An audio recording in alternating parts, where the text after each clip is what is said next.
Assalamualaikum warahmatullahi wabarakatuh.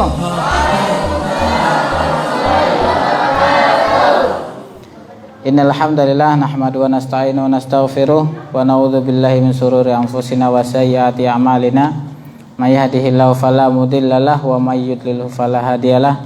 Asyhadu an la ilaha illallah wahdahu la syarikalah wa asyhadu anna Muhammadan abduhu wa rasuluh allazi la nabiyya wa la rasula ba'dahu ma ba'd. Baik teman-teman sekalian yang dirahmati Allah Subhanahu wa taala, alhamdulillah di sore hari ini atas izin Allah Subhanahu wa taala kita bisa duduk kembali di majelis yang mudah-mudahan senantiasa Allah berkahi ini, di tempat yang mulia ini, di Masjid Ismu Yahya.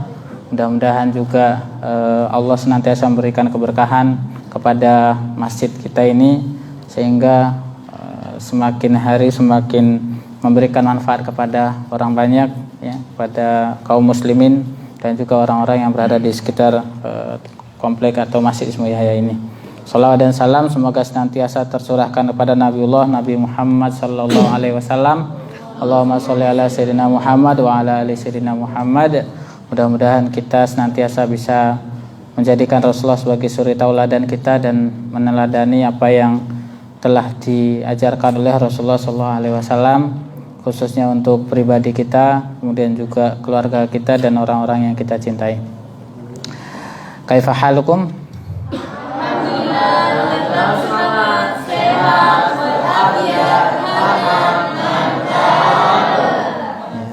Bagaimana kabarnya teman-teman?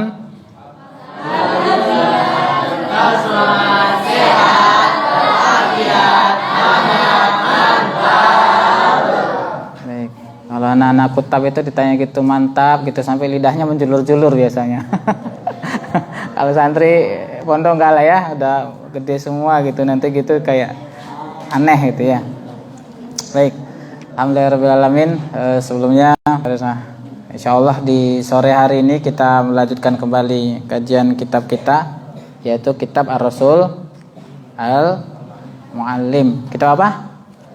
Ar-Rasul Muallim, Muhammad sang guru kalau terjemahan di Indonesianya. Insyaallah sudah ada terjemahannya. Jadi teman-teman yang bisa bahasa Arab ya, semoga bisa menggunakan yang aslinya. Saya juga murojaah gitu ya, karena udah lama sekali saya nggak membaca lagi tulisan-tulisan yang berbahasa Arab. Alhamdulillah di kajian kita saya mencoba untuk menggunakan kitab yang aslinya gitu ya, kitab yang berbahasa Arab walaupun ada terjemahannya. Karena dengan bahasa Arab juga mudah-mudahan menjadi wasilah bagi kita ya untuk memahami agama ini dengan sebaik mungkin. Karena memang belajar bahasa Arab itu seyogianya bagi kaum muslim itu penting gitu ya. Saya nggak bisa bilang wajib gitu, karena memang mungkin kita tidak bisa memahaminya dengan baik, tetapi bagi mereka yang ingin memahami agama dengan baik maka bisa dibilang menjadi wajib gitu bagi setiap orang yang ingin memahami agama dengan baik. Dalam mempelajari bahasa itu Rasulullah sebenarnya sudah memberikan tuntunan gitu, atau dalam agama kita ada tuntunannya bahasa-bahasa yang perlu dipelajari. Itu yang pertama yang perlu dipelajari adalah bahasa kaum atau bahasa ibu. Bahasa ibu itu atau bahasa kaum itu bahasa sekitar kita tinggal ya, atau bahasa ibu kita. Misalkan gini, teman-teman ada yang ibunya orang Jawa misalkan, tapi tinggal di Pontianak yang bahasanya adalah bahasa Melayu gitu.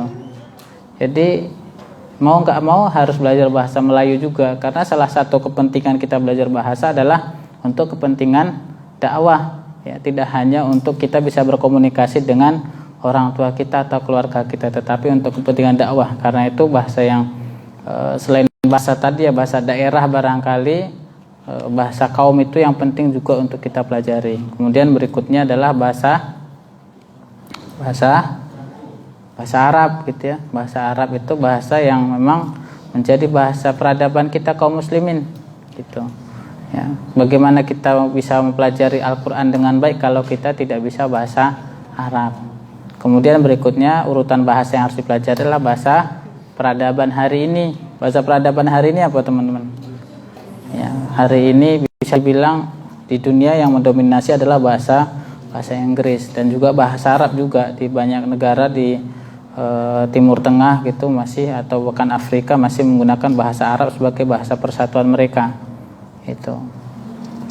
Jadi dua bahasa Inggris, bahasa Arab, ya mungkin hari ini juga Cina juga ya, bahasa Mandarin gitu juga perlu dipelajari juga gitu, karena banyak negeri juga yang memang persebaran gitu, ibaratnya persebaran, bahkan di Pontianak sendiri kan banyak kan persebaran orang Tionghoa gitu kan, di seluruh dunia banyak gitu. Jadi itu juga bahasa yang juga perlu kita pelajari sebenarnya gitu.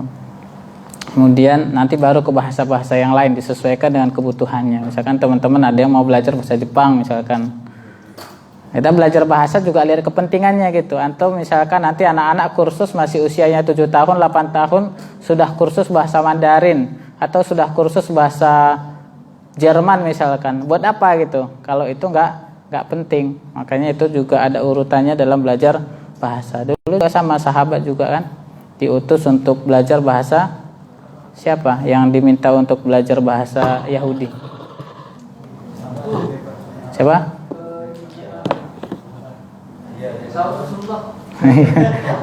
Nggak salah Zaid bin Sabit ya.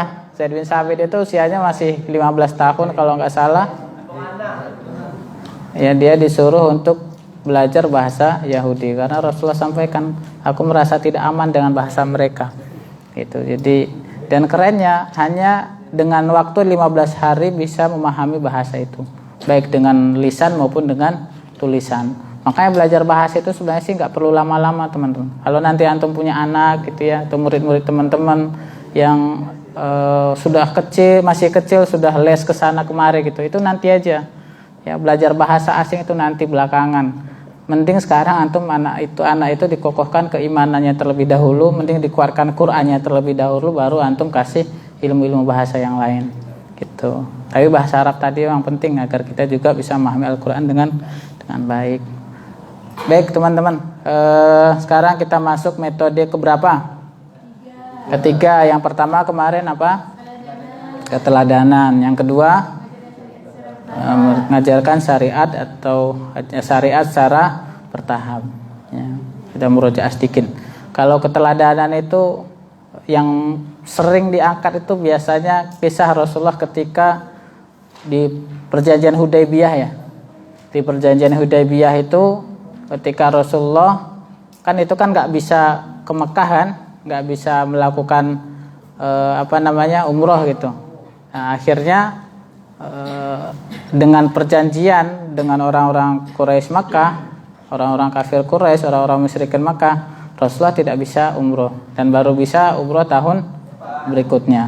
Nah, kemudian atau tidak bisa melakukan haji, ya tidak bisa melakukan haji. Kemudian akhirnya apa? Rasulullah menerima keputusan itu dan menyuruh sahabat-sahabat itu untuk melakukan tahallul. Tapi Rasulullah, sahabat-sahabat mau nggak mau gitu ya, sahabat-sahabat protes gitu. Kenapa kok Rasulullah mau menerima perjanjian itu? Ya, yang memang sekilas kelihatan kaum muslimin kalah, tapi sesungguhnya kaum muslimin beruntung gitu, menang dengan perjanjian tersebut. Rasulullah dengan tasamuhnya menerima perjanjian, akhirnya Rasulullah menyuruh sahabat untuk melakukan tahallul, ya, melakukan penyembelihan hewan, tetapi tidak ada sahabat yang mau. Akhirnya Rasulullah galau juga gitu. Kalau udah masuk rumah, kemudian diceritakan kepada sang istri. Istrinya siapa? Khadijah udah nggak ada ketika itu. Siapa? Bukan Aisyah. Bukan. Yang bisa jawab dapat hadiah gitu ya. Siapa? Ummu Salamah gitu ya. Ummu Salamah menasihatkan kepada Rasulullah, ada apa gitu. Itu saya sudah kasih tahu kepada sahabat-sahabat yang lain untuk mereka itu menyembelih dan melakukan tahallul sudah 3 kali gitu ya, Rasulullah memperingatkan, tapi tidak ada yang mau. Nah, dijawab, dinasihati sama Ummu Salamah.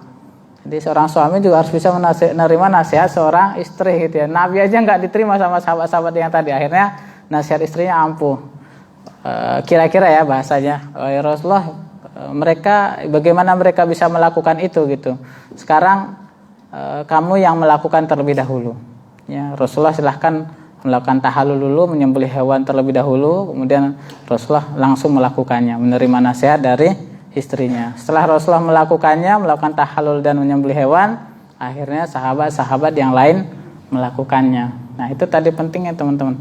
Kita harus memberikan teladan terlebih dahulu sebelum menyuruh orang lain. Apalagi kita sebagai seorang guru. Ya, guru itu tadi orang yang akan senantiasa diikutin oleh santri-santrinya atau murid-muridnya. Kalau antum tidak melakukannya dengan baik, maka anak-anak yang lain juga tidak akan melakukannya dengan baik. Gitu. Dan sesuatu yang kadang-kadang kita tidak ajarkan tapi itu terajarkan kepada anak-anak. Misalkan antum tidak pernah mengajarkan mereka cara jalan yang baik gitu ya, atau cara berbicara yang baik, cara minum yang baik misalkan. Tapi dengan melihat teman-teman bersikap seperti itu, maka anak-anak atau murid-murid kita akan melaksanakannya. Kemudian yang kedua kemarin apa? Menjalankan syariat secara bertahap. Tidak langsung di awal sebagaimana kaidah Makkiyah, Madaniyah gitu ya. Maka keimanan terlebih dahulu yang diajarkan. Dan sahabat-sahabat yang lain juga sama. Seperti yang kemarin kita bahas, dia belajar 10 ayat dulu, selesai difahami dan diamalkan, baru belajar 10 ayat berikutnya. Nah, ini yang hari ini menjadi sedikit catatan bagi saya untuk kita melihat kurikulum pendidikan kita hari ini, atau di Indonesia lah secara umum. Di Indonesia itu kaidah pendidikannya, pengajarannya itu seperti piramida, teman-teman. Seperti piramida itu gimana sih? Piramida ya, kebayangkan untuk piramida kan? Bawahnya luas, atasnya semakin runcing gitu, semakin tajam ya. Jadi di awal di pendidikan dasar kita itu belajarnya banyak biasanya. Banyak yang dipelajari, semuanya pingin tahu. Matematika pingin tahu, bahasa Inggris pingin tahu, IPA pingin tahu, IPS pingin tahu, banyak lah ya. Nanti tingkat SMP juga sama. Banyak lagi, mungkin sedikit lebih mengkerucut gitu. SMP tapi tetap masih banyak kan materi-materi pelajarannya. Berapa? Antum masih ingat nggak berapa pelajaran antum ketika belajar SMP? Berapa? Masa cuma 9? Kayak 9 enggak, kayak pasti ada tambahan muatan lokal yang lain, belum kursus-kursusnya kan? Gitu. Ya minimal 15 lah mata pelajarannya antum pelajari gitu. Atau jangan-jangan sampai 20 gitu. Ya. Nanti ketika SMA baru mengerucut lagi semakin sedikit kan, bahkan mulai ada penjurusan IPA, IPS atau apalagi biasanya jurusnya. Kejuruan itu kan banyak juga tuh, mesin, kemudian mungkin ada jahit gitu kan. Nah, itu sudah mulai mengkerucut tuh. Nanti perguruan tinggi pun sama, mengkerucut lagi sehingga kita lihat kan biasanya ahli-ahli profesor, dia biasanya profesor di bidang tertentu. Dokter juga sama kan. Tadinya dia dokter umum tiba-tiba menjadi dokter spesialis misalkan. Kalau dia spesialis gigi, dia tidak boleh mengobati perut. Kan gitu ya etikanya gitu. Misalkan ada dokter jantung nih, terus tiba-tiba ada mengeluh tulangnya misalkan keseleo gitu. Boleh nggak? Nggak boleh. Nggak boleh dalam dunia dokter, setahu saya nggak boleh. Etikanya gitu. Kalau dia dokter THT, yang ngobatinnya THT. Jangan mengobati penyakit jantung kira-kira gitu. Jadi semakin tinggi dia ilmunya semakin lancip. Semakin sedikit belajarnya banyak dulu, semakin sedikit. Berbeda dengan Islam seperti yang kemarin kita pelajari, piramidanya adalah piramida terbalik. Belajarnya sedikit dulu gitu ya, 10 ayat dulu selesai, tambah 10 ayat lagi misalkan, atau materi bidang-bidang tertentu. Makanya di Kutab itu juga sama teman-teman, belajarnya iman dan Quran dulu aja, nggak usah tambah nanti ada public speaking lah gitu ya, ada bahasa Inggris lah, ada apalagi keterampilan apa gitu ya, sehingga semua ilmu itu mau diraih, padahal tangannya cuman 2, jarinya cuman 10, tapi semuanya mau didapat. Ibaratnya kalau nasi ini semuanya mau dimakan gitu ya. Nah itu kita sedikit-sedikit iman dulu, Quran dulu, baru nanti setelah itu selesai mereka nambah lagi kitab mutun-mutun gitu ya. Kemudian nanti hafal Quran, setelah hafal Quran, dari Quran mereka menurunkan ilmu dari ilmu Al-Qur'annya mereka. Kira-kira dalam kita kan yakin ya bahwa dalam Al-Quran itu semua problem umat bangsa ini, manusia ini kan ada jawabannya di situ. walaupun tidak spesifik secara teknis karena Al-Quran menyampaikan secara prinsip, tapi dari situ kita bisa memahaminya. Nah, jadi belajar sedikit, tambah banyak, tambah banyak, tambah banyak. Maka kalau kita lihat ulama-ulama terdahulu gitu ya, dia walaupun misalkan ahli kesehatan misalkan seperti Ibnu Sina, dia juga ahli dalam bidang fikih gitu, dia juga ahli juga dalam bidang, saya nggak hafal ya, mungkin dari bidang astronomi gitu. Dia juga bisa juga ilmu filsafat misalkan, dia bisa juga ilmu-ilmu yang lain. Jadi ulama-ulama itu harusnya semakin dia besar tinggi ilmunya, semakin luas ilmunya. Makanya ulama dalam Islam itu disebut dengan al-alamah. Al-alamah itu apa? Segala sesuatu kira-kira dia tahu gitu. Nah, tidak hanya satu spesifik bidang ilmu tertentu saja, tetapi semua ilmu dia bisa memahaminya. Karena apa? Dia belajar sedikit, selesai dulu sedikit, baru ditambah lagi, selesai, tambah lagi, selesai, tambah lagi. Nah, kita sama teman-teman, dalam memahami ilmu itu, dimulai dari sesuatu yang sedikit, bertahap gitu ya. Syariat juga sama, dimulai dari pengokohan iman terlebih dahulu, baru nanti disampaikan syariatnya, hukum-hukum taklifi. Sederhananya misalkan ya akhwat atau ikhwan lah, menutup aurat misalkan. Menutup aurat itu kan tidak, dari kecil memang anak-anak diajarkan teman-teman. Tetapi itu nanti akan bisa teraplikasi dengan baik walaupun kita tidak mengajarkan dengan ayo tutup aurat setiap hari kita sampaikan tutup aurat gitu ya. Tetapi nanti pada fase tertentu, pada masa tertentu ketika dia meyakini bahwa di akhir itu ada siksa bagi mereka yang melepas auratnya gitu ya, membuka auratnya misalkan, atau dia tahu pahala dan dosa, ada malaikat yang mencatat gitu. Nah, dengan sendirinya gitu teman-teman, anak-anak itu akan mudah menutup auratnya tanpa harus dipaksa. Sholat pun sama gitu ya, tanpa harus dipukul. Walaupun usia 10 tahun kalau ada anak yang tidak sholat boleh dipukul, tapi ketika kekuatan imannya terlebih dahulu dikokohkan, maka usia 10 tahun itu tidak lagi menjadi beban bagi mereka untuk sholat. Kita jangankan 10 tahun, 20 tahun aja masih beban gitu. Itu kenapa? Karena landasan keimanan kita tadi masih rendah, masih kurang gitu. Kita bantu baru aja kemarin hijrah gitu ya, terus tiba-tiba langsung suruh sholat tahajud. Berapa rakaat kalau tahajud? Ya anggaplah kalau besok tarawih ya, saya kemarin ngomong sama Ustaz Hanif, Ustaz besok tarawih kita 1 rakaat 1 juz dong sekali sholat gitu, sekali 1 malam itulah. Nanti tambah lagi qiyamnya gitu kan, mulai dari jam 12 sampai jam 3 lah misalkan, sholat terus tuh teman-teman. Kuat nggak? Kuat lah ya, santri Kota Ismu Yahya, insya Allah, santri Pondok Ismu Yahya kuat insya Allah. Nah, tapi kalau bagi orang-orang yang umum teman-teman, itu kan susah gitu.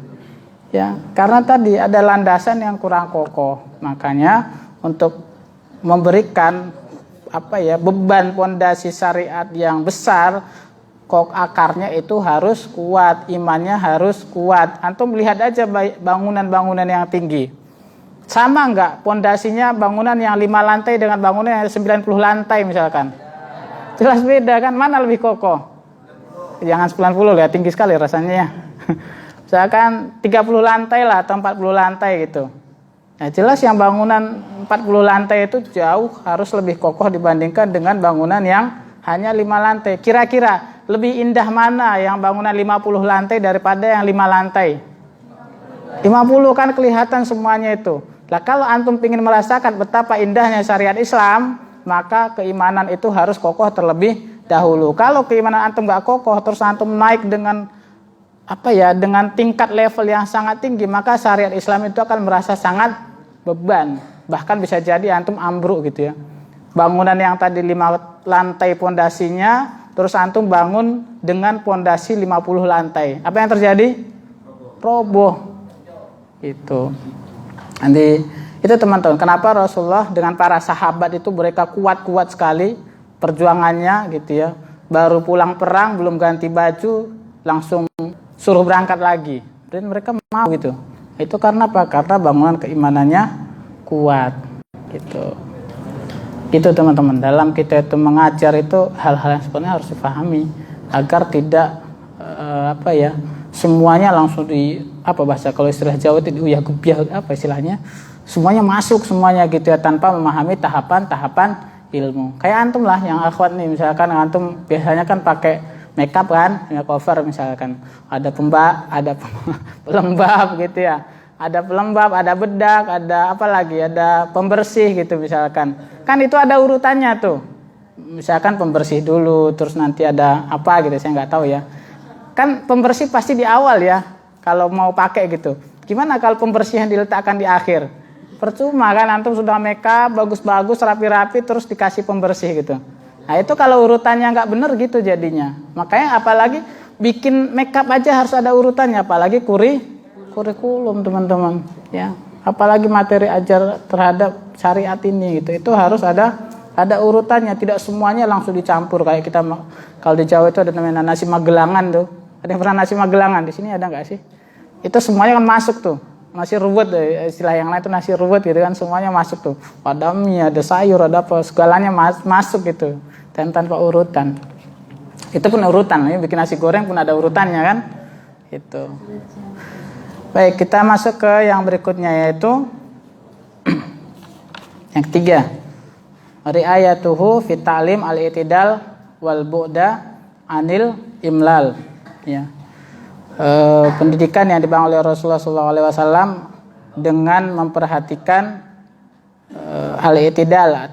Al-i'tidal itu kalau terjemahan bebasnya kalau di buku itu tidak berlebihan, artinya itu tidak ke kanan, tidak ke kiri. Al-wasatiyah lah kira-kira gitu, tengah-tengah gitu. Al-i'tidal, tidak berlebihan, wal bu'da anil imlal, dan jauh dari sesuatu yang membosankan.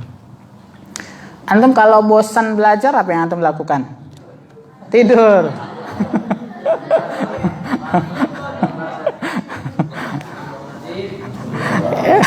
Saya ingin bahas ini panjang sebenarnya, tapi mungkin waktu kita nggak nyampe ya.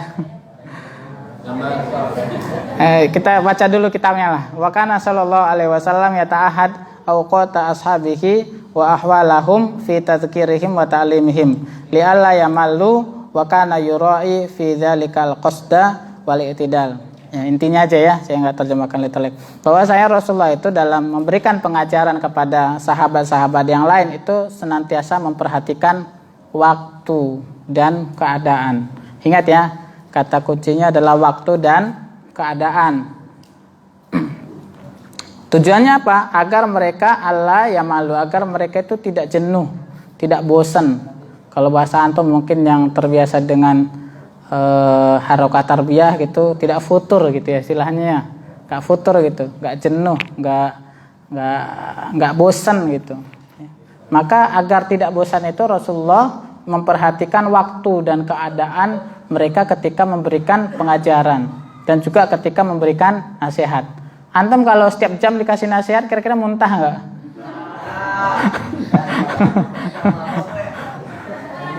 Pusing malahannya, kasih tambah nasihat bukan tambah semangat tapi malah tambah pusing gitu ya, bahkan mungkin jadi mual gitu, jadinya muntah. Nah, kalau kebanyakan nasihat tanpa diperhatikan waktu dan keadaannya maka membuat mereka itu akan jenuh.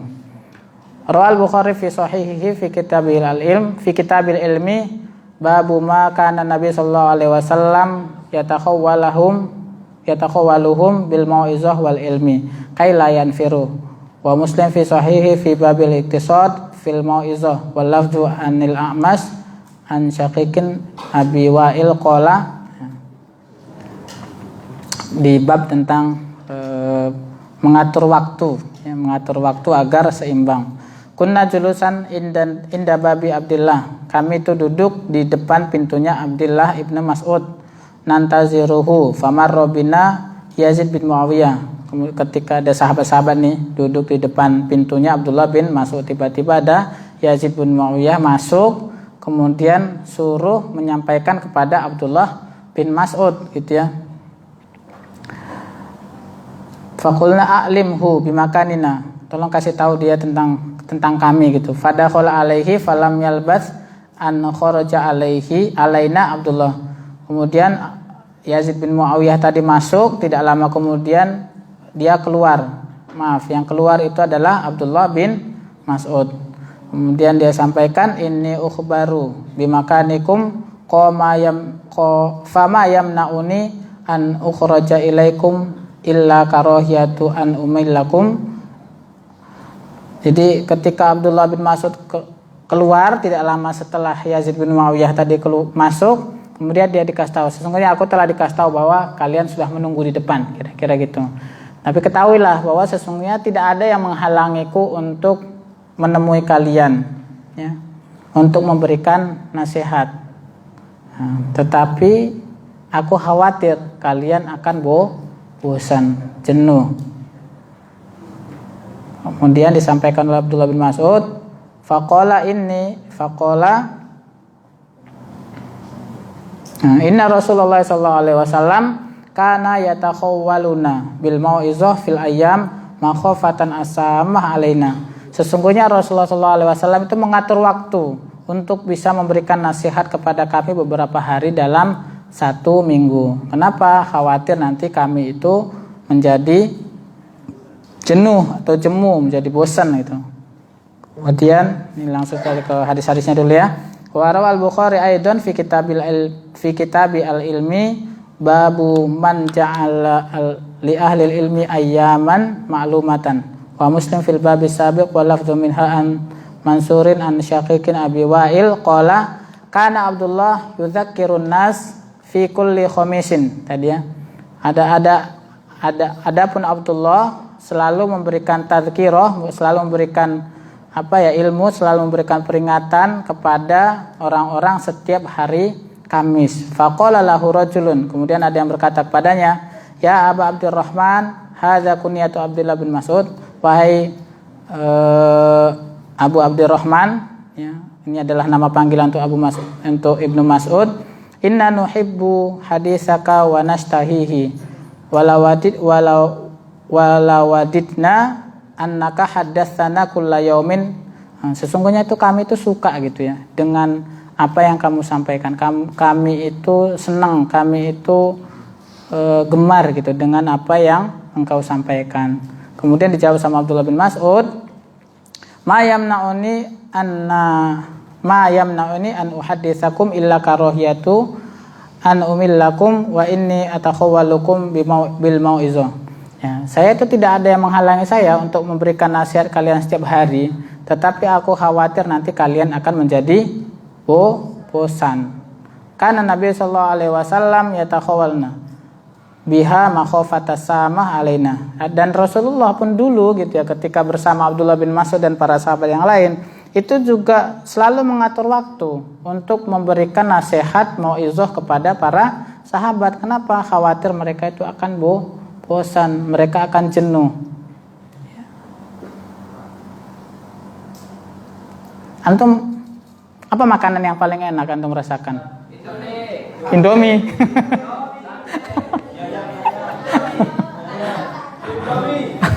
Iyalah, anggaplah Indomie lah ya. Sate, masya Allah. Sate Padang apa sate Madura? Sate kambing. Ada orang Jawa Barat sini. Di Jawa Barat itu di Purwakarta itu ada yang terkenal tuh sate Marangi namanya, enak banget tuh. Ya, tanpa dibumbui juga itu enak gitu. Apa sate misalkan, atau apa lagi? Bakso, mie ayam. Antum makan mie ayam setiap hari enak nggak? Selama 1 bulan. Orang Jawa bilangnya jelehi gitu. Tadi ya. Kira-kira gitu, sesuatu yang enak, nikmat gitu ya, yang bagus, memberikan manfaat yang banyak. Bahkan kalau tadi kan Indomie gitu kan mungkin ya harus diperhatikan lagi ya tingkat kesehatannya gitu. Nah, tapi tadi sesuatu yang enak, terus antum suka, tapi kalau setiap hari, kecuali nasi ya, nasi kan itu ibaratnya kayak sholat teman-teman. Sholat kan ya setiap hari gitu kan, makan nasi juga kita harus setiap hari gitu, karena masih orang Indonesia ya.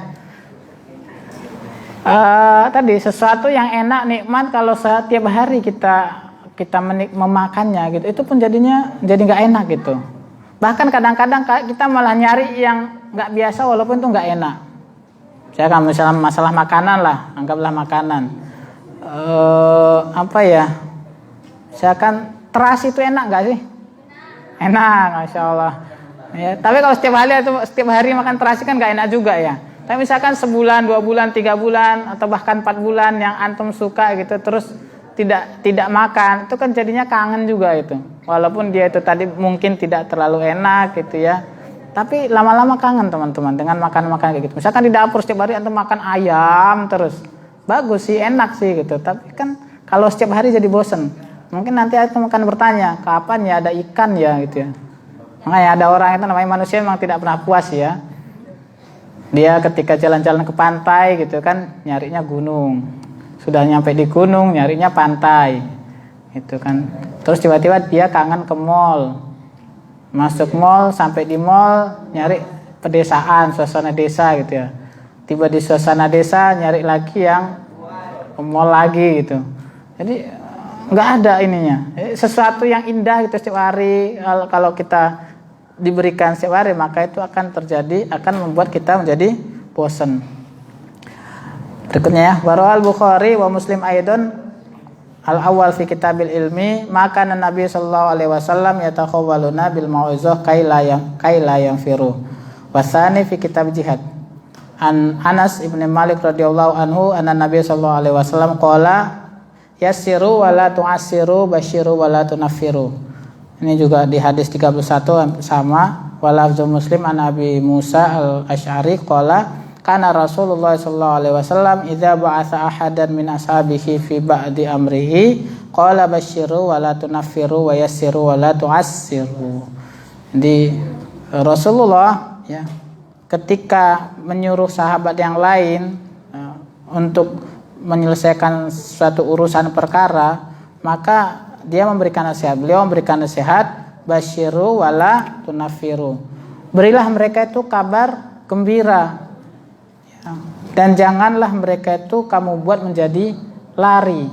Kan gitu tadi kan?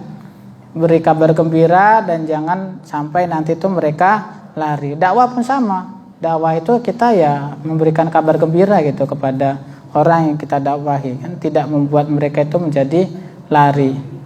Wa yassiru wa la tu'assiru. Dalam berdakwah itu juga ada kaidahnya, memberikan sesuatu yang mudah ya, atau memudahkan urusan mereka, dan juga jangan mempersulit. Ini sama dengan yang tadi sebenarnya masih senada lah ya, walaupun mungkin teks hadisnya kelihatan berbeda itu. Jadi intinya kita atau seorang guru dalam memberikan pengajaran kepada anak-anak itu jangan membuat mereka itu bosan. Jangan membuat mereka itu malah menjadi jenuh. Ya, salah satunya dengan cara senantiasa mereka memberikan kepada mereka itu kabar gembira ya, dan agar mereka itu tidak lari dan membuat mereka itu menjadi mudah dengan urusannya dan tidak mempersulit. Antum bayangkan kalau antum seorang guru selalu mempersulit urusan murid-muridnya, misalkan ada dosen gitu selalu mempersulit urusan mahasiswanya, maka mahasiswanya akan malas kan, mungkin akan menjauh dari antum gitu. Gitu. Mau minta ketemu gitu kan, seakan-akan dosen aja yang sibuk gitu. Kita mahasiswa sibuk juga gitu kan. Antum juga sibuk gitu. Kita kalau nunggu dosen kan nggak bisa ditentukan jamnya biasanya. Antum nunggu di depan pintu ruangannya dari pagi sampai sore, terus nggak datang gitu kan. Akhirnya kuliah nggak selesai-selesai. Ditanya sama orang-orang semester berapa gitu. Semester akhir jawabannya. Bagi saya semester akhir itu semester 14. Bentar lagi udah di DO itu. Itu semester akhir tuh. Ya semester 8, semester 8 semester akhir, semester 10 semester akhir, semester 12 semester akhir gitu ya. Nah, tadi kalau seorang murid mempersulit seorang guru mempersulit urusan santrinya atau muridnya, maka orang tersebut akan lari. Sebagaimana dalam Al-Qur'an surat apa saya enggak hafal, yang ayatnya itu lau kunta fazzan ghalizal qalbi lam faddu min haulik. Apa ayatnya? Sebelumnya apa bunyinya? Yang lintalahum itu.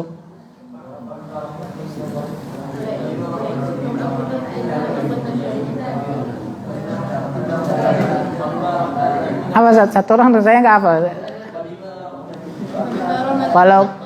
Fabima rahmati minallahi lintalahum walau kunta fazzan ghalizal qalbi lam faddu min haulik. Ya, saya nggak hafal. Kalau Kiai EN langsung gitu ya. Pengen juga belajar kayak gitu ya, belum bisa saya teman-teman. Belajar lah ya nanti ya. Nah, ini surat berapa, halaman berapa gitu ya, pojok kiri atas atau pojok kanan bawah, makiyah apa madaniyah gitu. Ya. Jadi dalam memberikan pengajaran kepada orang-orang itu pertama juga tadi harus dengan hati yang lembut. Kalau kita keras, kita keras, tegas, terlalu keras lah ibaratnya, maka murid-murid kita itu pun akan menjadi lari. Kembali ke yang tadi masalah nasihat ya, bahwa Rasulullah atau sahabat-sahabat ketika memberikan nasihat itu selalu memperhatikan agar mereka tidak jenuh ya, agar nanti pada akhirnya mereka tidak lari. Makanya belajar pun harus ada rehatnya teman-teman ya. Pertama yang harus kita ini saya coba kaitkan dengan hal-hal yang lainnya. Pertama tadi kaidahnya adalah dengan memperhatikan waktu dan keadaan. Jadi barangkali ya, saya belum melihat secara umum tentang hadis ini, namun saya menduga barangkali yang bertanya ini atau yang mendengarkan nasihat sahabat termasuk tadi Abdullah bin Mas'ud itu adalah orang-orang yang memang keseharian itu mereka sudah memiliki aktivitas khusus. Tidak seperti antum misalkan di sini tuh tujuannya memang untuk belajar ya. Saya kebayang misalkan orang tua santri gitu ya, kemudian setiap hari mereka datang untuk menuntut ilmu, itu akan menjadikan mereka itu beneran gitu ya. Jangan-jangan semangatnya hanya di awal. Antum biasa kan, yang sering saya temui itu kalau orang belajar bahasa Arab, itu di awal semangat sekali, rajin sekali, tapi bertahan cuman seminggu, 2 minggu, sebulan lah. Yang tadinya pesertanya 20 atau 30, dalam waktu 3 bulan itu bisa jadi yang sisa hanya 10 atau 5 orang itu. Kan tadi bosan gitu kan, bosan, menjenuhkan, kemudian juga menjadi futur, menjadi tidak semangat. Nah itu ketika mereka itu tidak siap, maka yang harus diperhatikan waktu dan keadaan. Tapi memang berbeda kalau memang dia adalah seorang penuntut ilmu, yang antum setiap hari diberi materi kayak gini kan siap ya. Pagi kita ada kajian misalkan satu doa, siang antum juga barangkali ada halakoh, terus sore juga ada halakoh seperti ini, malam juga nanti masih ada. Kalau memang posisi sebagai penuntut ilmu, insya Allah sih siap. Tapi itu pun tetap harus diperhatikan, ya, tetap harus diperhatikan tingkat kejenuhannya. Makanya kalau di dalam hadis itu saya hafal matanya ya, istirahatkanlah hati, apa bahasanya itu ya, istirahatkanlah hati sesaat demi sesaat. Artinya itu kita pun dalam menuntut ilmu, dalam belajar itu pun harus ada jedanya. Makanya dalam belajar misalkan ya, kalau di pondok saya nggak tahu, kalau di Kutab yang saya sering sampaikan ke teman-teman itu, makanya masuknya tuh hanya sampai hari Jumat gitu. Bahkan kalau dulu teman-teman, setahu saya dulu hari Jumat itu libur ya. Hari Jumat itu libur karena digunakan untuk ya hari Jumat Sayyidul Ayyam, untuk beribadah, mempersiapkan sholat Jumat dan segala macam gitu, sehingga hari Jumat itu libur gitu.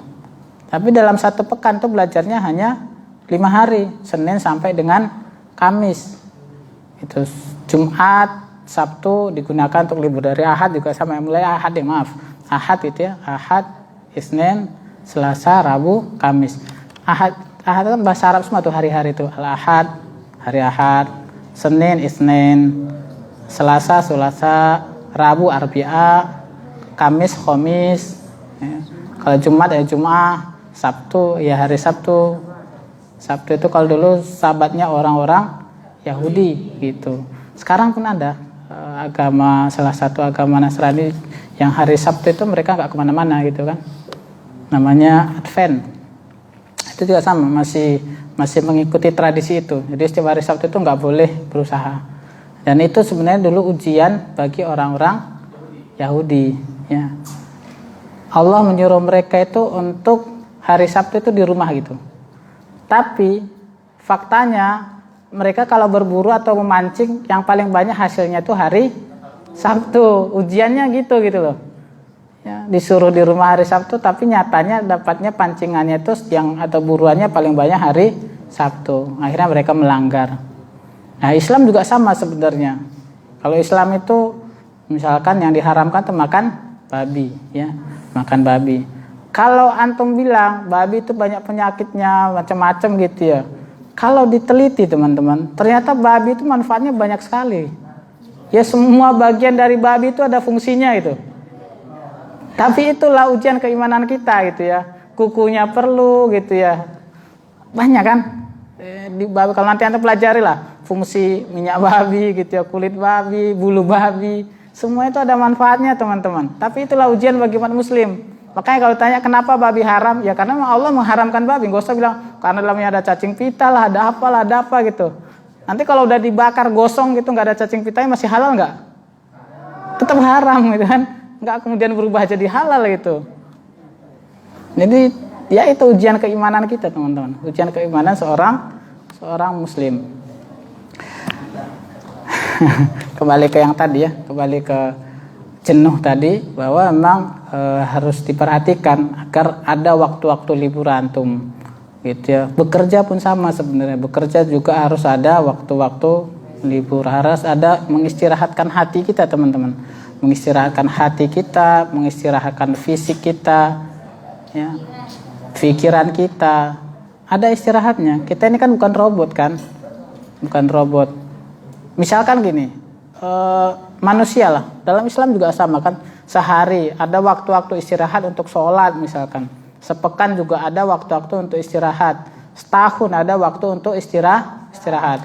Misalkan puasa itu istirahat teman-teman ya. Dalam setahun antum dikasih waktu 360 hari, disuruh istirahat makan selama 1 bulan. Dari sisi kesehatan itu baik itu untuk membersihkan kembali. Jadi tidak bergerak terus apa yang ada dalam lambung kita ini gitu. Beraktivitas pun sama, dalam setahun kita aktivitas 360 hari, sebulan digunakan untuk puasa. Dalam 1 bulan itu ada 10 hari digunakan untuk apa? I'tikaf ya. Jadi setahun 360 hari itu Allah hanya meminta gitu ya, 10 hari untuk antum berdiam diri di masjid, untuk berkholwat dengan Allah gitu. Berat nggak? Berat. Bangunan keimanannya masih pertanyakan nih kalau berat nih. Nanti insya Allah di Ismu Yahya kan ada ya sedia, ada i'tikaf kan ya. Kalau saya sih harapannya kita semuanya i'tikaf itu 10 hari siang malam teman-teman. I'tikaf itu tidak hanya malam hari ya, karena banyak orang memahami malam di masjid, pagi kerja lagi gitu. Tapi siang malam ya. Dan dulu sahabat-sahabat itu mereka bisa besar, bisa memberikan tamkinnya, nasrnya diberikan oleh Allah kepada mereka, kepada para sahabat itu salah satunya adalah melalui wasilah i'tikaf. Jadi kuatnya, hebatnya para sahabat-sahabat terdahulu itu gitu ya. Tadi setahun kita 360 hari, ternyata kita disuruh istirahat makan satu bulan. Beraktivitas pun sama. Kita ternyata disuruh oleh Allah untuk mengistirahatkan diri kita, hati kita, ngejar dunianya kita gitu ya, ibaratnya selama 360 hari itu Allah minta 10 hari, 10 malam untuk berdiam diri di masjid. Bahkan mereka yang sudah menikah pun gitu ya, yang tadinya halal gitu, itu disuruh gitu, bukan haram ya, tetapi memang disuruh untuk mengencangkan sarungnya gitu, kira-kira gitu. Dengan istrinya yang tadinya halal pun disuruh untuk tetap melaksanakan i'tikaf. Gitu. Ini mumpung saya ingat gitu ya, nanti di 10 hari terakhir bulan Ramadan mudah-mudahan Allah takdirkan kita bisa i'tikaf, saya juga ikhtiarkan gitu ya, untuk bisa i'tikaf, karena ini memang salah satu yang memiliki keutamaan yang sangat besar terhadap kaum muslimin. Terakhir, tadi perintahnya adalah apa tadi metodenya? Mengatur agar jangan sampai membuat bosan. Tapi teman-teman, bosan itu ada manfaatnya enggak? Ada enggak manfaatnya bosan? Apa manfaatnya? Apa? Oh ya, benar. Orang kalau bosan itu biasanya memikirkan suatu hal sehingga akan menghasilkan kreativitas baru. Ya. Selain itu, hal yang lain adalah ini teman-teman. Bosan apa ya saya membahasakannya? Antum tahu nafsu kan? Hawa nafsunya kita itu sebenarnya kita tidak bisa menahan hawa nafsu karena kita tidak bisa menahan rasa bosan. Paham ya? Kita tidak bisa menahan hawa nafsu karena kita tidak bisa menahan rasa bosan. Makanya bosan itu pun harus dilatih. Bosan harus dilatih. Tadi harus adil menimbangnya ya. Tidak kemudian nanti antum jenuh langsung cari sesuatu yang baru. Bosan cari sesuatu yang baru. Ibaratnya gini, antum kalau ada masalah, itu lari dari masalah atau menghadapi masalah?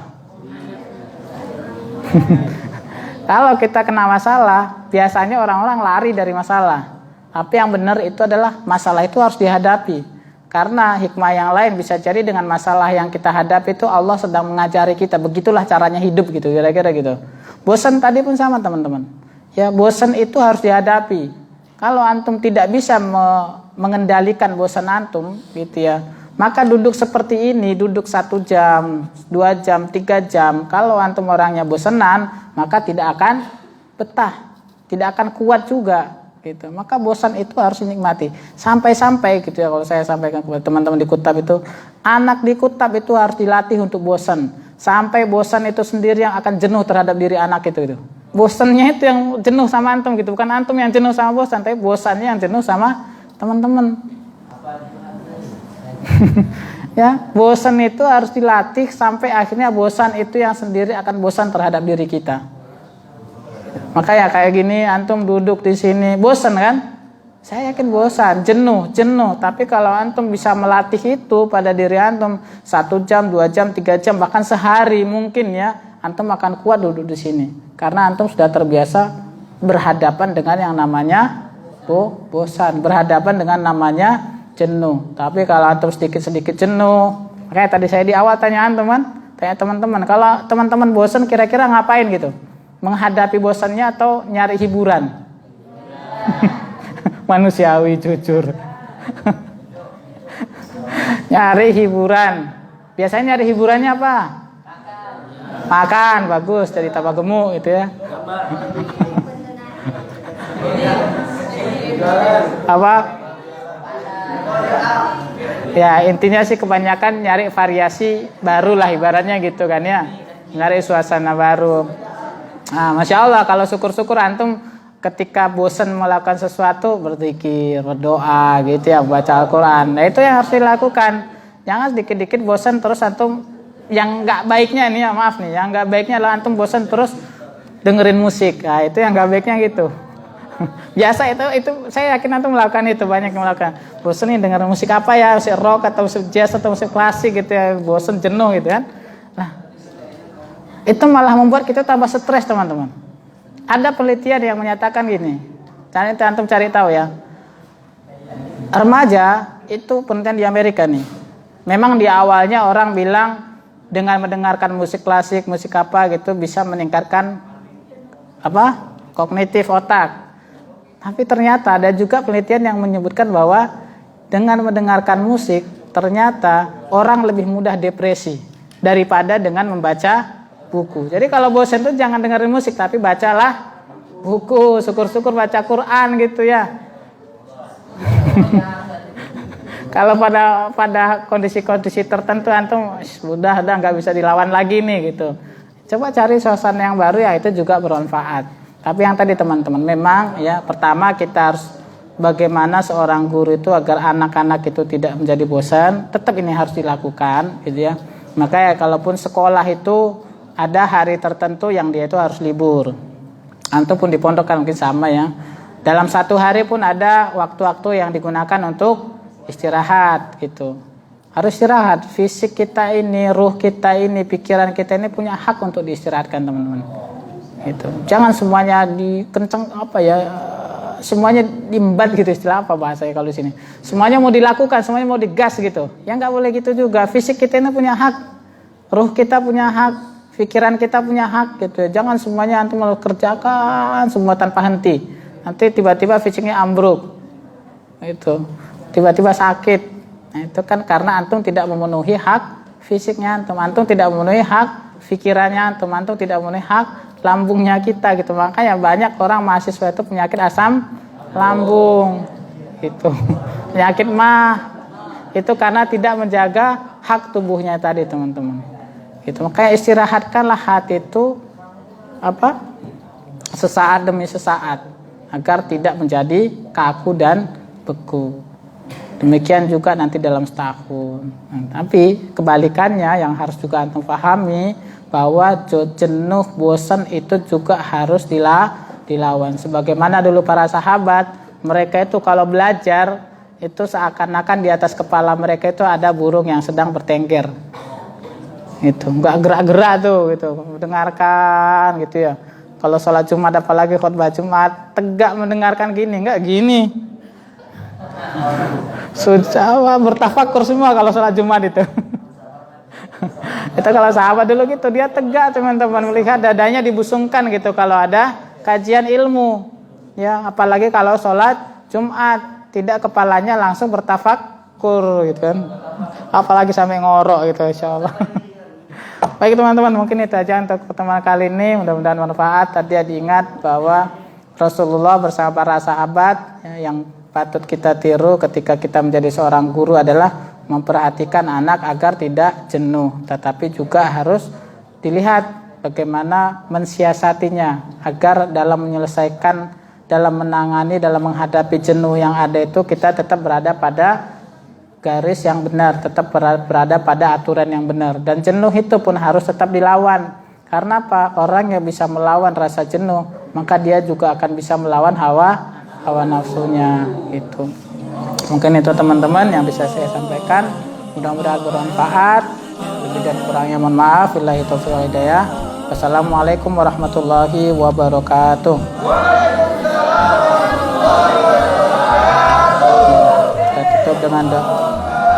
Kita tutup dengan doa penutup majelis. Subhanakallahumma wa bihamdika asyhadu an la ilaha illa anta astaghfiruka wa atubu ilaik.